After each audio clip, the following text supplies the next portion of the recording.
ಬಾಗಲಕೋಟೆಯ ಘಟಪ್ರಭಾ ನದಿಗೆ ಅಪಾರ ಪ್ರಮಾಣದ ನೀರು ಹರಿದು ಬರ್ತಾ ಇದೆ. ಹೀಗಾಗಿ ಮುಧೋಳ ತಾಲೂಕಿನ ಮಳಲಿ ಗ್ರಾಮ ಸಂಪೂರ್ಣ ಜಲಾವೃತಗೊಂಡಿದೆ.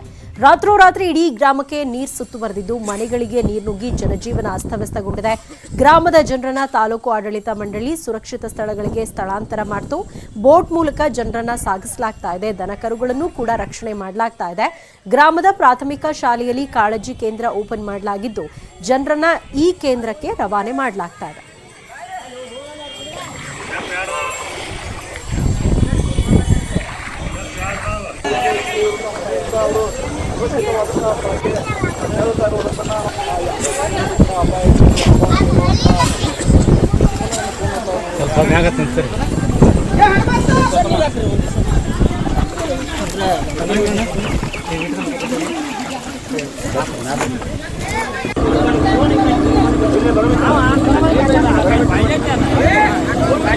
ಈ ಬಗ್ಗೆ ನಮ್ಮ ಬಾಗಲಕೋಟೆಯ ಪ್ರತಿನಿಧಿ ಮಂಜುನಾಥ್ ಗ್ರೌಂಡ್ ರಿಪೋರ್ಟ್ ಕೊಟ್ಟಿದ್ದಾರೆ. ಬನ್ನಿ ನೋಡಿ.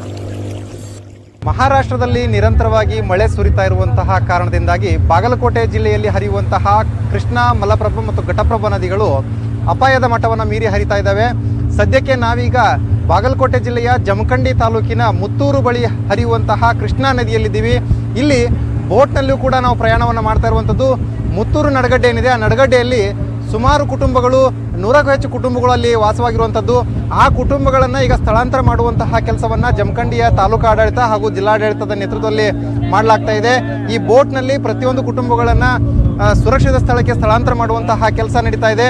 ಈಗಾಗಲೇ 10ಕ್ಕೂ ಹೆಚ್ಚು ಕುಟುಂಬಗಳನ್ನು ಸ್ಥಳಾಂತರ ಮಾಡಲಾಗಿದೆ. 35ಕ್ಕೂ ಹೆಚ್ಚು ಕುಟುಂಬಗಳನ್ನು ಸ್ಥಳಾಂತರ ಮಾಡುವಂಥದ್ದು ಇನ್ನೂ ಕೂಡ ಬಾಕಿ ಇದೆ. ಇಲ್ಲಿ ಏನು ಎಡಭಾಗದಲ್ಲಿ ದೃಶ್ಯದಲ್ಲಿ ಕಾಣಿಸ್ತಾ ಇದೆ, ಇದು ಮುತ್ತೂರು ನಡುಗಡ್ಡೆ ಅಂತಲೇ ಹೇಳಬೇಕಾಗತ್ತೆ. ಇಲ್ಲಿ ಸುಮಾರು ಕುಟುಂಬಗಳು ವಾಸವಾಗಿರ್ತವೆ. ಪ್ರತಿ ವರ್ಷವೂ ಕೂಡ ಪ್ರವಾಹ ಬಂದಂಥ ಸಂದರ್ಭದಲ್ಲಿ ಆ ಬೋಟ್ ಮೂಲಕ ಅವರನ್ನು ಸ್ಥಳಾಂತರ ಮಾಡುವಂತಹ ಕೆಲಸ ನಡೆಯುತ್ತೆ. ಅಲ್ಲಿ ಜನರು ಜಾನುವಾರುಗಳ ಸಮೇತವಾಗಿ ಕುಟುಂಬ ಅಲ್ಲಿ ಇರುತ್ತೆ. ಇದೀಗ ಆ ಜಾನುವಾರುಗಳನ್ನು ಕೂಡ ಇಲ್ಲಿಗೆ ಸ್ಥಳಾಂತರ ಮಾಡೋದಕ್ಕೆ ಅಂತಲೇ ಈ ಬೋಟನ್ನು ಬಳಕೆ ಮಾಡಲಾಗ್ತಾ ಇದೆ. ಇಲ್ಲಿ ಸ್ಥಳೀಯರಿದ್ದಾರೆ, ಅವ್ರು ಏನು ಹೇಳ್ತಾರೆ, ಇಲ್ಲಿ ಯಾವ ರೀತಿ ಪರಿಸ್ಥಿತಿ ಇದೆ ಸರ್? ಈಗ ಪ್ರತಿ ವರ್ಷನೂ ಇದೇ ರೀತಿ ಆಗ್ತಾ ಇದೆ. ಮಹಾರಾಷ್ಟ್ರದಲ್ಲಿ ಮಳೆ ಆಗೋದ್ರಿಂದ ಇದೊಂದು ನಮ್ಮ ಮುತ್ತೂರದ 230ರಿಂದ 40 ಎಕರೆ ಜಮೀನು ಅದ. ಒಂದು 38 ಕುಟುಂಬ ಅದಾವ. ಪ್ರತಿ ವರ್ಷನೂ ಇದೇ ರೀತಿನ ಪ್ರವಾಹ ಬರೋದು, ಇದನ್ನು ಮಾಡೋದು ಆಗತ್ತೈತಿ. ನಮಗೇನೈತಿ, ಸರ್ಕಾರ ವತಿಯಿಂದನ ಶಾಶ್ವತ ಪರಿಹಾರ ಮುಳುಗಡೆ ಮಾಡಿ ಶಾಶ್ವತ ಪರಿಹಾರ ಮಾಡಿದ್ರೆ ಅನುಕೂಲ ಆಕತಿ. ಬೇರೆ ಕಡೆ ಹೋಗಿ ಒಂದಿಷ್ಟು ಜಮೀನು ಬೆಳಗ್ಗೆಯಿಂದ ಎಷ್ಟು ಕುಟುಂಬ ಸ್ಥಳಾಂತರ ಆಯ್ತು? ಇವತ್ತು ಬೆಳಗ್ಗೆಯಿಂದ ಒಂದು 7-8 ಕುಟುಂಬ ಸ್ಥಳಾಂತರ ಮಾಡೀವ್ರಿ. ಇನ್ನೂ ಒಂದು 30 ಕುಟುಂಬ ಅದಾವ. ಈಗ ಎಷ್ಟು ಆಕತ್ತೆ ಅಷ್ಟು ಮಾಡ್ಲಾಕತ್ತೀವಿ. ಬೆಳಗ್ಗೆಯಿಂದನೂ ಮಾಡ್ಲಾಕತ್ತೀವಿ. ಬೆಳಗ್ಗೆಯಿಂದ ತಹಸೀಲ್ದಾರ್ ಅವರು ಆಮೇಲೆ ಶಾಸಕರು ಬಂದ ಎಲ್ಲ ನೋಡ್ಕೊಂಡು ಹೋಗಿದ್ದಾರೆ, ತಿರುಗಾಡಿ ಹೋಗಿದ್ದಾರೆ. ಆಮೇಲೆ ನಾವು ಬೆಳಗ್ಗೆಯಿಂದ ಮಾಡ್ಲಾಕತ್ತಿದ್ವಿ. ಈಗ ಒಂದು 8 ಕುಟುಂಬ ದಾಟಿಸಿದ್ವು. ದನಕರುಗಳು ಕುಟುಂಬ ಸಮೇತನೇ ಎಲ್ಲ ಶಿಫ್ಟ್ ಮಾಡ್ಲಾಕತ್ತಿದ್ವಿ. ಪ್ರತಿ ವರ್ಷ ಇದೇ ಸಮಸ್ಯೆ? ಪ್ರತಿ ವರ್ಷನೂ ಇದೇ ಸಮಸ್ಯೆ ಐತ್ರಿ ನಮ್ಗೆ. ಪ್ರತಿ ವರ್ಷನೂ ಇದೇ ಸಮಸ್ಯೆ. ಆಗಸ್ಟ್ ತಿಂಗಳದಾಗ ಸರ್ ಒಟ್ಟು ಈ ರೀತಿ ನಮ್ಗೆ ಪ್ರಾಬ್ಲಮ್ ಐತಿ. ಆದ್ರೆ ಗೌರ್ಮೆಂಟ್ದವರು ಇದಕ್ಕೊಂದು ಶಾಶ್ವತ ಪರಿಹಾರ ಈಗ 20-30 ವರ್ಷ ನಾವು ನೋಡಾತಿದ್ ಮೇಲತ್ತ ಈ ರೀತಿ ಪ್ರತಿ ವರ್ಷ ಐತಿರಿ. ಗೌರ್ಮೆಂಟ್ದವರು ಇದನ್ನ ಸ್ವಲ್ಪ ಕಣ್ಣು ಮಾಧ್ಯಮ ಮುಖಾಂತರ ನಡಗಡೆಯಲ್ಲಿರುವಂತ ಎಲ್ಲಾ ಕುಟುಂಬಗಳಿಗೆ ಬೋಟೇ ಆಧಾರ ಅಂದಂಗೆ ಬೋಟೇ ಆಧಾರ ಸರ್. ಇಲ್ಲ ಬೋಟ್ ಇಲ್ಲ ಟೈಮ್ದಾಗ ಈಸ್ ಬಿದ್ದಾದ್ರು ಹೋಗ್ತಾರೆ. ಒಟ್ಟು ಭಾಳ ತ್ರಾಸ ಐತಿ ಸರ್.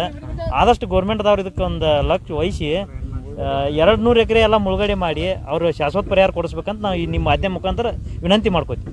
ಕುಟುಂಬಗಳ ಸಮಸ್ಯೆ ಪ್ರತಿ ವರ್ಷವೂ ಕೂಡ ಈ ಸಮಸ್ಯೆಯನ್ನು ಎದುರಿಸ್ತಾ ಇದ್ದಾರೆ. ಈಗಲೂ ಕೂಡ ಜಾನುವಾರುಗಳ ಸಮೇತ ಈ ಏನು ಬೋಟ್ನಲ್ಲಿ ಎಲ್ಲವನ್ನ ಸ್ಥಳಾಂತರ ಮಾಡುವಂತಹ ಕೆಲಸ ನಡೀತಾ ಇದೆ. ಸದ್ಯ ಈಗ ನಡುಗಡ್ಡೆಗೆ ಬೋಟ್ ತಲುಪಿದೆ. ಹೀಗಾಗಿ ಈ ಬೋಟ್ನಲ್ಲಿ ಜನ ಮತ್ತು ಜಾನುವಾರುಗಳನ್ನ ಹಾಕಿಕೊಂಡು ಮತ್ತೆ ಮುತ್ತೂರು ಗ್ರಾಮಕ್ಕೆ ತೆರಳುವಂತಹ ಕೆಲಸ ಈಗ ನಡೀಬೇಕಾಗಿದೆ. ಮಂಜುನಾಥ್ ತಳವಾರ್, ನ್ಯೂಸ್ 18 ಕನ್ನಡ, ಬಾಗಲಕೋಟೆ. ಇನ್ನು ಉತ್ತರ ಕರ್ನಾಟಕ ಸೇರಿದಂತೆ ಬೇರೆ ಬೇರೆ ಭಾಗಗಳಲ್ಲಿ ವರುಣನ ಅವಾಂತರ ಹೇಗಿದೆ ಇದೆಲ್ಲದರ ಬಗ್ಗೆ ಕಂಪ್ಲೀಟ್ ಮಾಹಿತಿ ಕೊಡ್ತೀವಿ ಚಿಕ್ಕ ಬ್ರೇಕ್ ಆದ್ಮೇಲೆ.